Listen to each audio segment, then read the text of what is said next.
Di lereng dataran tinggi Dieng, sebuah dusun tersembunyi bernama Karangsari menyimpan legenda yang masih hidup hingga kini. Di sana tinggal seorang gadis kecil bernama Sekar Ayu Larasati, anak ketiga dari pasangan petani kentang sederhana.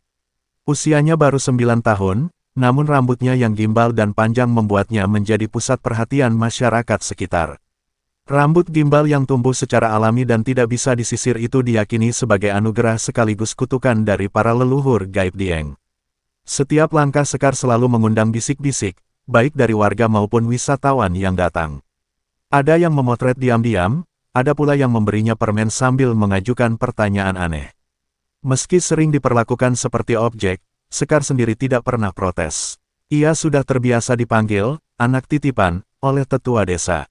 Ibunya, Sari, selalu mengingatkan bahwa Sekar adalah anak pilihan, dan rambut gimbalnya harus dijaga hingga saatnya dipotong lewat upacara adat khusus. Bagi masyarakat Dieng, anak berambut gimbal tidak boleh sembarangan dipotong rambutnya. Jika dilanggar, dipercaya akan membawa musibah bagi keluarga atau bahkan desa. Inilah yang membuat keluarga Sekar hidup dalam kehati-hatian. Setiap malam Jumat Kliwon, ayahnya membakar dupa di sudut rumah, meminta restu leluhur agar Sekar sehat dan tidak terganggu oleh makhluk halus yang mengawalnya. Sekar sendiri kerap merasa seolah ada teman tak terlihat yang selalu mengikutinya kemanapun ia pergi. Sebagai anak yang sering menjadi sorotan, Sekar tumbuh dengan perasaan campur aduk. Ia merasa istimewa, tetapi juga kesepian. Teman-teman sebayanya menjauhinya karena takut dengan kutukan rambut gimbal. Hanya satu anak laki-laki bernama Tegar yang berani bermain dengannya. Tegar sering mengantar Sekar pulang dari sekolah sambil membawa layangan atau buah karika. Mereka duduk bersama di pinggir ladang, menatap kabut yang perlahan menutupi perbukitan. Namun Sekar tidak tahu, nasibnya akan berubah drastis dalam beberapa bulan ke depan. Tanda-tanda itu mulai muncul, mimpi aneh tentang air dan api, bayangan perempuan tua berjubah hitam, dan suara-suara lirih yang berbisik di telinganya saat malam sunyi. Ibunya pun merasa gelisah, karena menurut kepercayaan, anak gimbal akan mulai dipanggil jika rambutnya sudah terlalu panjang dan belum dipotong dalam waktu tertentu. Inilah awal dari perjalanan penuh rahasia dan pengorbanan. Sekar mulai mengalami mimpi yang sama berulang kali, ia berada di sebuah telaga biru, dikelilingi kabut dan pepohonan keramat. Di tengah danau, muncul sesosok wanita berambut putih panjang yang menatapnya tanpa berkedip. Wanita itu tidak berkata apapun, namun Sekar bisa mendengar suaranya langsung di kepalanya, menyuruhnya pulang ke asal. Mimpi itu begitu nyata hingga membuat Sekar terbangun sambil menangis. Ibu Sekar, yang dulu juga punya kerabat anak gimbal, segera menemui sesepuh desa, Mbah Rono. Lelaki tua itu adalah penjaga adat dan pawang upacara potong rambut gimbal. Setelah mendengarkan cerita Sari, Mbah Rono mengangguk pelan dan berkata bahwa saat Sekar akan segera datang. Wangsit dari leluhur telah turun, katanya sambil menatap langit yang mendung. Upacara pemotongan rambut gimbal tidak bisa ditunda lagi jika Sekar terus mengalami mimpi yang sama. Persiapan pun dimulai. Menurut adat, Sekar harus menyebutkan permintaannya sendiri. Anak gimbal selalu memiliki keinginan yang wajib dipenuhi sebelum upacara berlangsung. Anehnya, ketika ditanya, Sekar tidak minta mainan atau pakaian seperti anak gimbal lainnya. Ia hanya berkata, "Aku ingin menemui wanita di danau." Permintaan yang membuat bulu kuduk ibunya berdiri. Tapi adat harus dijalankan, jika keinginan anak tidak dipenuhi, maka rambut tidak boleh dipotong. Maka hari itu, keluarga Sekar bersama Mbah Rono dan beberapa warga tua berangkat ke Telaga Warna. Tempat itu memang keramat, dipercaya sebagai gerbang antara dunia nyata dan dunia gaib Dieng. Sekar mengenakan kebaya lurik dan ikat kepala batik merah, pakaian khas anak yang akan dipotong rambutnya. Mereka membawa sesaji berupa bubur merah putih, bunga 7 rupa, dan kain mori panjang. Ritual kecil dilakukan di pinggir telaga, sambil menunggu tanda dari alam. Saat matahari mulai condong ke barat, tiba-tiba muncul angin besar dari arah tengah danau. Air beriak, kabut menebal, dan angin berhembus seperti bisikan gaib. Sekar menunduk, gemetar, lalu menunjuk ke danau dan berkata pelan, "Itu dia." Semua orang menoleh, namun yang mereka lihat hanyalah kabut tebal. Tapi Mbah Rono tahu, ini adalah pertanda bahwa roh penjaga telah datang menyetujui. Rambut Sekar boleh dipotong, namun tidak tanpa harga. Upacara potong rambut gimbal pun ditentukan jatuh pada hari Minggu Pon, hari yang dianggap baik dalam penanggalan Jawa. Warga desa mulai berdatangan membantu persiapan. Panggung kecil dari bambu didirikan di halaman rumah Sekar, dihiasi janur kuning dan anyaman bunga Kamboja. Sekar duduk di tengah ruangan, ditemani ibunya yang terus membacakan doa-doa. Ayahnya terlihat gugup, tapi tetap berusaha tenang demi menjaga suasana hikmat. Ketika hari H tiba, warga berkumpul sejak pagi. Para penari lengger membuka acara dengan tarian khas yang menceritakan kisah Dewi Sri. Suasana semakin sakral ketika Mbah Rono memasuki arena dengan mengenakan pakaian adat lengkap dan membawa gunting pusaka. Sekar duduk di atas tikar pandan, rambutnya disisir pelan dengan bunga melati. Meski tampak tenang, matanya menyiratkan kecemasan yang mendalam. Saat Mbah Rono mengangkat gunting untuk memotong sehelai rambut pertama, tiba-tiba langit mendung dan angin bertiup kencang. Daun-daun beterbangan, membuat orang-orang yang hadir terdiam. Sekar menutup matanya, dan suara samar wanita tua dari mimpinya kembali terdengar, "Ini bukan akhir, ini awal."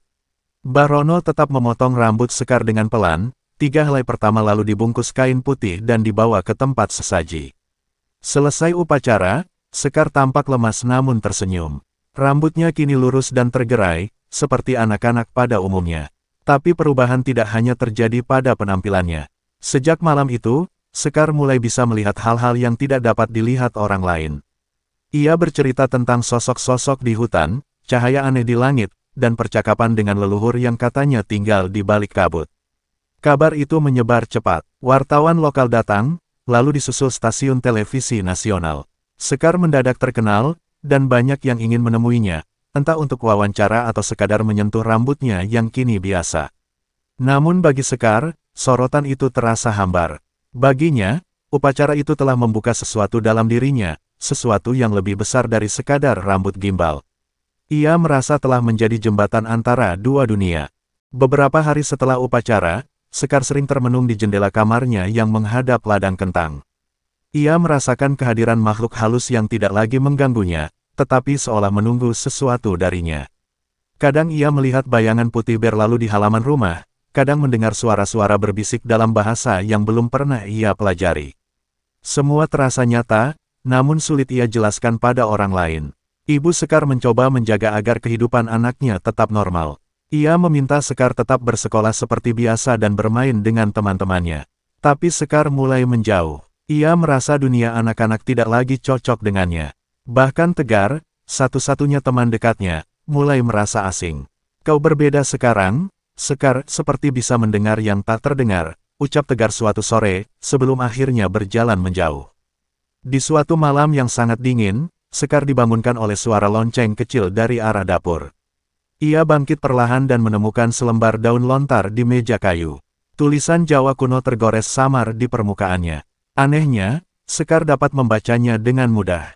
Isinya adalah petunjuk menuju mata air suci yang konon menjadi sumber kekuatan anak-anak gimbal sejak masa leluhur. Sejak itu, Sekar tahu bahwa perjalanannya belum selesai. Keesokan paginya, Sekar meminta izin pada orang tuanya untuk pergi ke hutan bersama Mbah Rono. Sang sesepuh terkejut, tapi tidak menolak. Ia tahu bahwa jika anak gimbal telah mendapatkan panggilan, maka tidak boleh dihalangi. Bersama beberapa warga, mereka menyusuri jalur setapak menuju tempat yang disebut dalam lontar, Sendang Kumitir. Tempat itu tersembunyi di balik rerimbunan dan hanya bisa ditemukan oleh mereka yang dipanggil. Saat tiba di lokasi, suasana berubah sunyi. Burung-burung tidak bersuara, angin pun berhenti. Sekar melangkah ke tepi mata air, lalu duduk bersila. Ia menutup mata dan mulai berdoa dalam bahasa yang entah dari mana ia tahu. Air di sendang bergolak pelan, lalu muncul cahaya biru dari dasar kolam. Mbah Rono dan warga hanya bisa menyaksikan dengan takjub. Sesuatu yang besar telah terbangun dalam diri Sekar.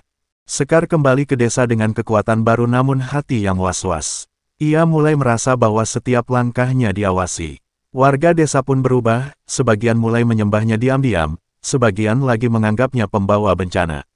Bahkan beberapa anak-anak dilarang bermain dengannya.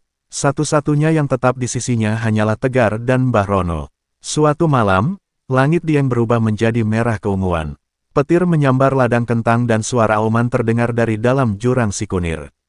Mbah Rono segera mengajak Sekar ke balai desa, tempat berkumpulnya para tetua dan penjaga adat. Mereka sepakat bahwa kabut purba telah mulai bangkit. Raga Tiris, makhluk dari zaman Majapahit yang dulu dikurung oleh leluhur Dieng, hendak membalas dendam. Sekar ditugaskan melakukan ritual penguncian kabut di puncak Bukit Ratapan Angin. Untuk itu, ia harus membawa 3 benda keramat, keris puspageni, bunga edelweiss hitam, dan air dari sendang kumitir. Ketiganya harus dipersembahkan tepat saat matahari terbit di hari pasaran Pon. Jika gagal, maka kabut purba akan menyelimuti Dieng selamanya. Dalam perjalanannya mengumpulkan benda-benda keramat, Sekar menghadapi ujian batin yang berat.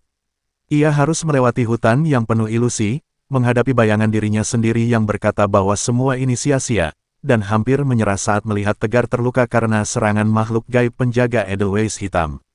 Namun tekadnya bulat, ia tidak akan membiarkan Dieng hancur.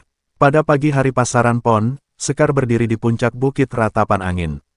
Ditemani Barono dan Tegar yang masih terpincang-pincang, ia mengangkat ketiga benda keramat ke arah matahari. Saat sinar pertama menyentuhnya, Sekar membaca mantra leluhur yang diajarkan dalam mimpinya. Angin kencang bertiup, kabut menebal, lalu menghilang seperti diserap oleh tanah. Dunia kembali tenang, dan Sekar resmi menjadi penjaga kabut yang baru.